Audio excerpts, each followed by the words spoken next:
की चुनाव की, लेकिन मेरे कहने से तो लगा दो यार। बोलिए गिरिराज महाराज की, बोलिए देवनारायण भगवान की, बोलिए कालस देव महाराज की, बोलिए भर्तृ जी महाराज की।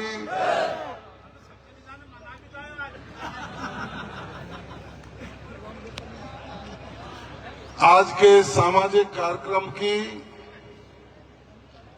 अध्यक्षता कर रही आपके वानसूर से विधायक रही, कैबिनेट मंत्री रही आदरणीय शकुंतला रावत जी, मंच पर विराजमान अलवर, कोटपुतली, बहरोड़, हरियाणा तक के सभी हमारे सम्मानित नेतागण,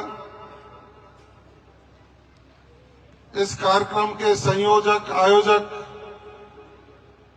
भाई शीशराम पोसवाल जी,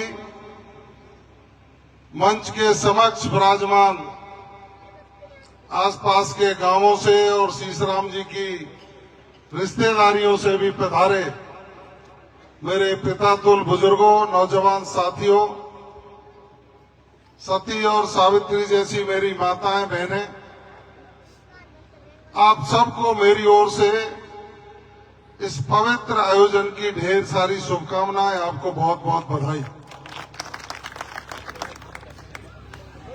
कहते हैं ना, पूत कपूत तो क्यों धन संचय, और पूत सपूत तो क्यों धन संचय। यदि पूत किसी का पुत्र सुपुत्र है तो उसको धन इकट्ठा करने की जरूरत नहीं है, क्योंकि आपके संस्कारों को लेकर वो व्यक्ति खुद अपने पैरों पर खड़ा होकर के आपका नाम रोशन करेगा। और यदि पूत कपूत है तो धन इकट्ठा करने की इसलिए आवश्यकता नहीं है कि उसमें व्यसन इतने हो जाएंगे, आप कहीं इकट्ठा भी कर गए तो साल 2 साल बाद उसको जमीन बेचने पर उतारू हो जाता। मैं तो धन्यवाद दूंगा शीशराम जी को, जिन्होंने अपने पिताजी की स्मृति में उनकी यादों को चिरस्थायी बनाने के लिए एक अध्ययन के स्थल गुजर छात्रावास में एक कमरा निर्माण करने की आधारशिला आज रखी और समाज को समर्पित करने का काम किया। हम सब लोगों को समय के अनुसार परिवर्तित होना चाहिए। कर्मचारियों का संगठन मूलचंद जी चलाते हैं, हमारे भाटी जी और ये लोग बैठे हैं, समय समय पर गुजर महासभा और अन्य संस्थाओं के माध्यम से सामाजिक सुधार की पंचायतें गांवों में की जाती रही हैं। लेकिन हमको और आपको एक बात का चिंतन जरूर करना पड़ेगा कि आजादी के 78-79 साल बाद भी हम लोगों को क्रोतियां मिटाने की पंचायतें करनी पड़ रही। एक समय था जब हम सब लोग शिक्षा से वंचित थे, हमारा रहना सहना भी ऊबड़ खाबड़ जमीनों पर या पहाड़ पत्थरों की नजदीक हमारे बुजुर्ग रहा करते थे। उसके पीछे भी एक बहुत बड़ा कारण था।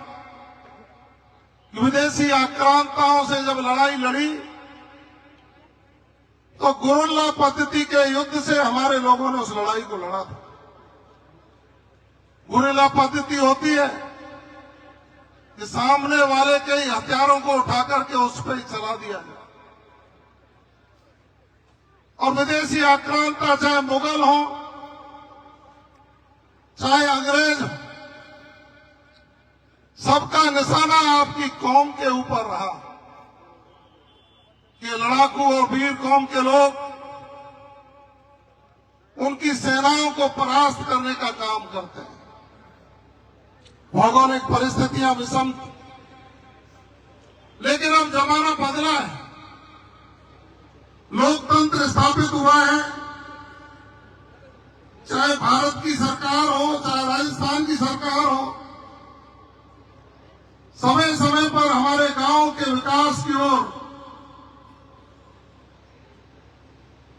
की चाबी को खोलकर उसका मुख गांव की ओर किया है। यह बात अलग है कि उचित प्रतिनिधित्व जब जब नहीं मिला तब तक कुछ समस्याएं रही होंगी।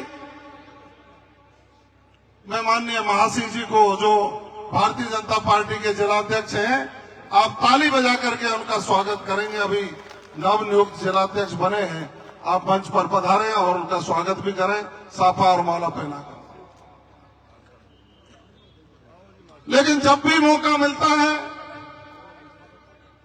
हम लोग ये चिंतन करते हैं और मनन करते हैं कि ऐसे वर्ग और जातियां कौन सी हैं जो विकास की दृष्टि से पिछड़ी हुई हैं, उनका सर्वांगीण विकास कैसे हो, उस सोच को लेकर के आगे बढ़ते हैं।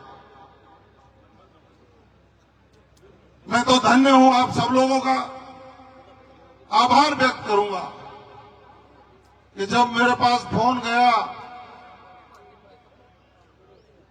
कि माजरा डाकोड़ा में कार्यक्रम है, आपको बानसूर पहुंचना है, 10-15 लोग बुजुर्ग मुझे बुलाने के लिए गए। उन्होंने कहा हम जयपुर आना चाहते हैं। तो मैंने उनसे यही कहा, क्यों डीजल जलाते हो? आप तो फोन भी कर दोगे तो सिर के बल में आपके दर्शन करने के लिए आपके बीच में आ जाऊंगा।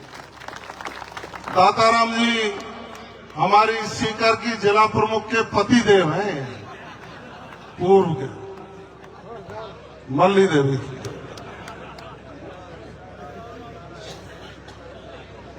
आप पधारिए। लेकिन आपका कहना था कि नहीं, हम आपसे मिलेंगे ही। आप बुजुर्गों की सरदारी गई और मुझे जब आदेश आपने किया तो क्या ऐसा हो सकता है कि आप आदेश करें और मैं आपके दर्शन करने के लिए नहीं आऊं? मैं तो सौभाग्यशाली हूं कि बुजुर्गों का, नौजवानों का जब आशीर्वाद मिलता है तो मुझे काम करने की 4 गुनी ऊर्जा मिलती है। कई लोग चर्चा कर रहे थे कि आजकल आपके दौरे बहुत लग रहे हैं साहब। पहले दिन आपको भरतपुर देखते हैं, दूसरे दिन आप आसीन पहुंच जाते हो, तीसरे दिन जगदीशी में पहुंच जाते हो, उसी दिन आप घाटा नैनवाड़ी पहुंच जाते हो और उसी दिन आप बूंदी पहुंच जाते हो। समाज के लोगों के बीच में अपनी बात कहने के मायने क्या है? तो मैंने उनको एक ही बात की, इसको कोई राजनीतिक रूप से नहीं ले, लेकिन मैं सत्य वचन आपके बीच में कहना चाहता हूं। अपनी अपनी विधानसभाओं में तो चुनाव जीतकर मौका मिलने के बाद लोग काम करते हैं, उनका उत्तरदायित्व भी है। लेकिन सामाजिक जो हमारे क्षेत्र है, हमारे प्रतिष्ठान है, उनका समेकित विकास हो, इसकी परिकल्पना हमारे ध्यान में होनी चाहिए। मैंने कहा कि 80-80, 85-85 साल हो गए हमारे बुजुर्गों को, और नेताओं की तालियां बजाते बजाते हथेलियां घिस गई।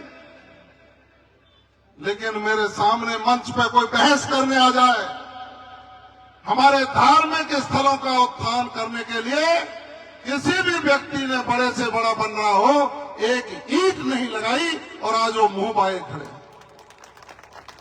अनुकूल समय आया, प्रदेश के मुख्यमंत्री आदरणीय भजनलाल शर्मा जी बैठे, जो सनातन संस्कृति के पुजारी हैं,